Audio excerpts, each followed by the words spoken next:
Okay, welcome back to the politically incorrect corner.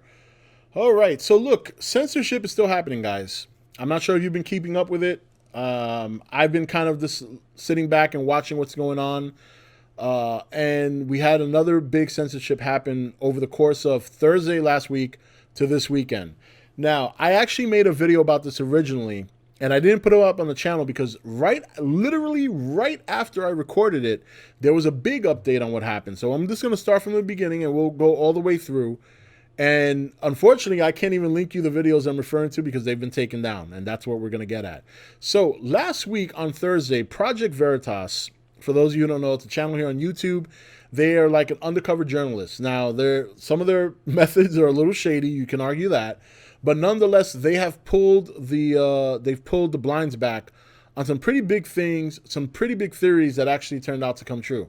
One of their biggest things was, I don't know if it was last year or the year before, but they had an undercover agent go into CNN to ask questions about the whole Russia thing, right? And one of them actually got to talk to Van Jones. They had this on camera. I don't even know if it's still up on their channel or not. It should be. I don't think it got taken down. But anyway, their person went in there as like an intern or undercover intern, whatever, spoke to Van Jones, and Van Jones on camera admitted how the Russia story is a big nothing burger, but they keep talking about it because it's drawing ratings and stuff like that. It was such huge news when it came back then. So if you haven't seen that or if you didn't hear about it, maybe go visit Project Veritas YouTube channel, see if you can find that video. It's pretty revealing.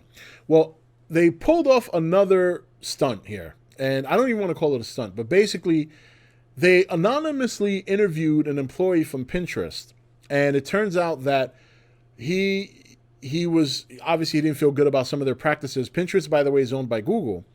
And what happened was, during the interview, he explained how certain either posts or whether it was promotional links to pro-life were kind of being either shifted to the side, I don't know how they worded it, but it was being positioned in such a way where you couldn't really find it. And then I think something along the lines of labeling it or tagging it as porn related. Crazy stuff. Well, anyway, right as this was like Thursday, this happened late Thursday, and it became a big story on Friday. What happened after that was, I guess Pinterest found out who the employee was and fired him, which really set things off.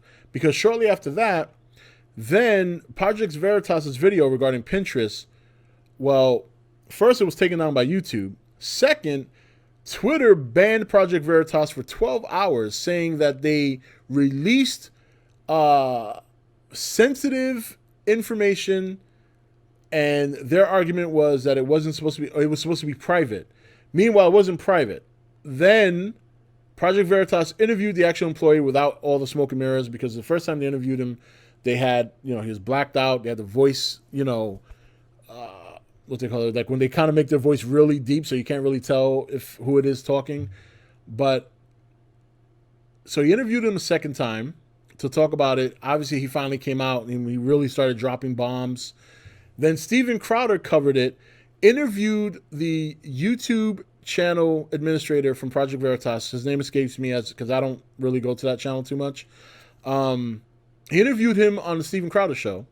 Then shortly after that, Steven Crowder's video got demonetized from YouTube in regards to that video. So now we have Steven Crowder, another video of his demonetized, talking to the YouTube owner of Project Veritas, or the person who runs the YouTube channel. And then on top of that, Project Veritas' video not only interviewing the employee after he got fired, but also interviewing him in the secrecy before that. Both those videos are gone.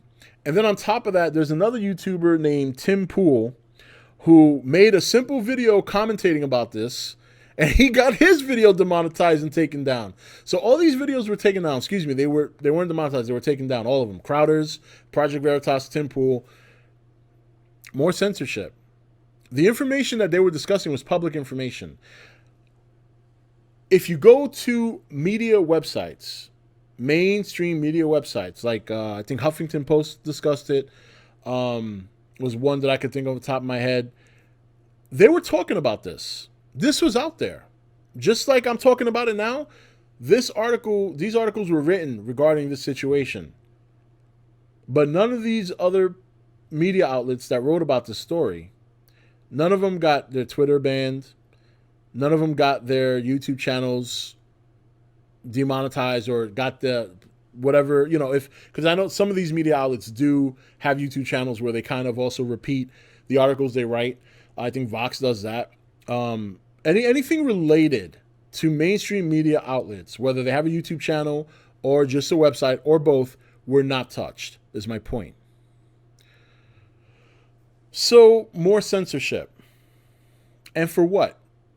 Because the reason was given, at least by Twitter, was that they were displaying private information, which was not private, it was public. Hello, I'm talking about it. And you know what? We'll get to see just how deep this censorship goes, because one of the reasons I'm doing this video also is to see, hey, I wonder if a small channel like me would have my video taken down talking about this. Because if this video goes up and nobody gets to watch it, or only a couple of people get to watch it and it's shut down, that will tell you just how deep it is.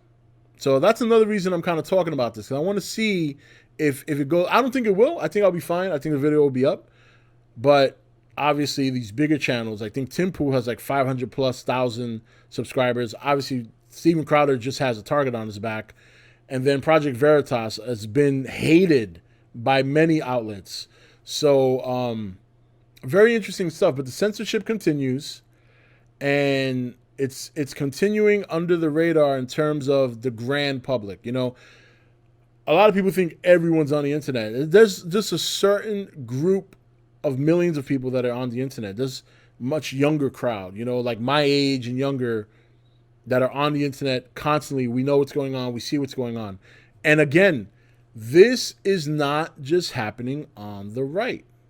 It's happening on the left too. There have been more left YouTube content creators that have been shut down or have had their Twitter shut down. There was a book writer whose name I can't escape, but I caught this when I caught Tim Pool's video on Project Veritas, and he was left-leaning. He had written a book about Alt America. That's the name of the book was, and there was a American flag with the Ku Klux Klan mask as the stars. Completely 100% banned from Twitter. Period. There's no coming back. Project Veritas was banned for 12 hours, so they already have their Twitter handle back. It was like a little slap on the wrist. Major corporations are beginning to exercise censorship on smaller people, independent, developers and content creators. And this was because people wanted censorship. People wanted to censor hate speech. Well, I hope people are starting to see now that what's being censored is speech. And I know there's that grand argument. Well, these are private companies. They can do this. It's not that simple.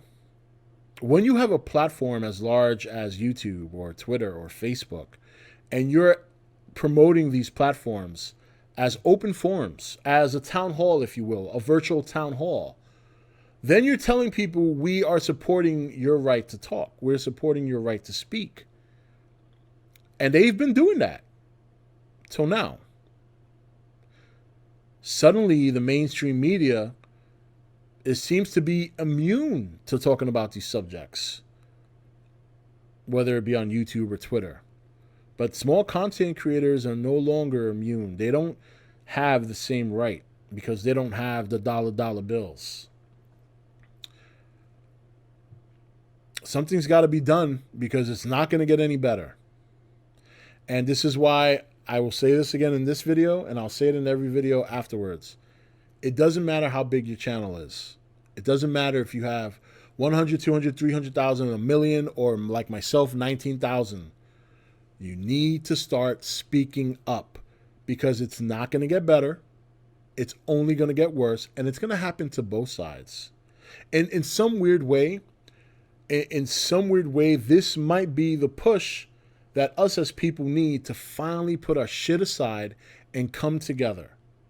Because this is worth fighting against. Imagine you want to make a video, or you want to make a blog, or you want to do a podcast where you just want to express how you feel about certain things. Even in entertainment. Even in entertainment, this is happening.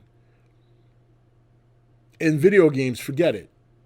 It's happening in video games. You wouldn't believe how much bullshit is going on in video games when it comes to virtual signaling and inserting or injecting political ideologies into games. This is happening across the board. And it's going to keep happening until there's major pushback. And when I say major, I mean everybody on YouTube who wants to just make your own content. You have to start addressing these issues. Because if not, you're not going to have any platform to put content up pretty much longer. And yes, you can move to a different platform, but if you think it's going to improve there, it's not. Shit rolls downhill, ladies and gentlemen. Shit rolls downhill. So I hope people are aware of what happened over the weekend or through the course of the last 4 days, because that's another major thing, you know? And I find it pretty weird that all these other major media outlets and their websites were able to report on this story, but 3 YouTube channels, including the one that actually broke this story, that was involved in the investigation regarding this story, got shut down and censored again. So, I don't know. But it doesn't matter what side you're on, left or right. It has to happen now from both sides, because people on the left are getting shut down too. So, I hope there's more people out there shouting. You know, if you're doing your thing, please leave a comment section. Let me know if you've got a channel, you're talking about it. I want to know. I want to see your content. I want to support what you're doing. We all have to support each other now. This is, you know, I don't know how seriously you're taking this or not, but you better start taking it seriously, because it's slowly getting worse. And before you know it, it'll be too late to do anything if we don't do it now. So, all right, guys, that's it. I'll see you on another one soon. And take it easy, take care of yourselves, and hopefully we can all work together peacefully and harmoniously to get through this. Take it easy.